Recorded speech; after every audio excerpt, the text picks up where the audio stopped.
അല്ല ഇപ്പൊ നിത്യാമേനോനെ ഇഷ്ടമല്ല അല്ലെങ്കിൽ കല്യാണം കഴിക്കാൻ പറ്റില്ല എന്നൊരു സിറ്റുവേഷൻ വന്നല്ലോ.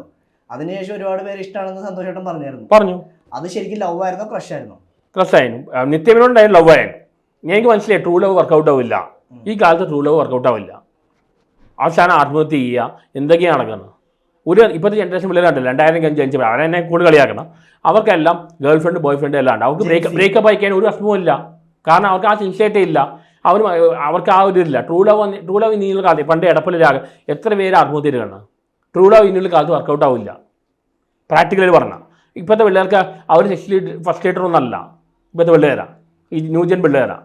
ഇവർക്ക് ബോയ് ഫ്രണ്ട് ഗേൾ ഫ്രണ്ട് ഉണ്ട്. അവർ അത് പറയുമ്പോൾ സന്തോഷേട്ടൻ സെക്ഷലി ഫ്രസ്ട്രേറ്റഡ് ആണോ? അതായത് വിവാഹം കഴിക്കാൻ പറ്റാത്തതിൻ്റെ ഒരു വിഷമം, അല്ലെങ്കിൽ ഇപ്പോൾ കള്ളവെടിക്ക് വെക്കാൻ പോകുന്നൊക്കെ പറഞ്ഞ് പോസ്റ്റ് കാര്യങ്ങളൊക്കെ. എനിക്ക് ആവശ്യത്തിനേ ഉള്ളൂ. ഞാൻ പ്ലേ ബോയും അല്ല ഷണ്ടനും അല്ല, അതിൻ്റെ ഇടയിലാണ്. അതിപ്പോൾ തിയേറ്ററിൽ കിടന്ന ഒരു വീഡിയോ ഉണ്ടായിരുന്നു, ഏതോ ഉണ്ണികൃഷ്ണനോ അങ്ങനെ എന്തോ റിവ്യൂ പറയുന്ന വേറൊരാളായിട്ട്. അയാൾ പ്രായമായ മനസ്സിലാണ്. അത് സംഭവം പറഞ്ഞാൽ അയാൾ വേറൊരു ആൾക്കാർ പറഞ്ഞു സന്തോഷ് വർഗി ഫേമസ് ആവാൻ വേണ്ടി എന്തും ചെയ്യുമോ. അത് ഞാൻ ചോദിച്ചു അയാളോട്. അപ്പോൾ അയാളാണ് ഫ്ലെയറപ്പ് ചെയ്യുന്നത്.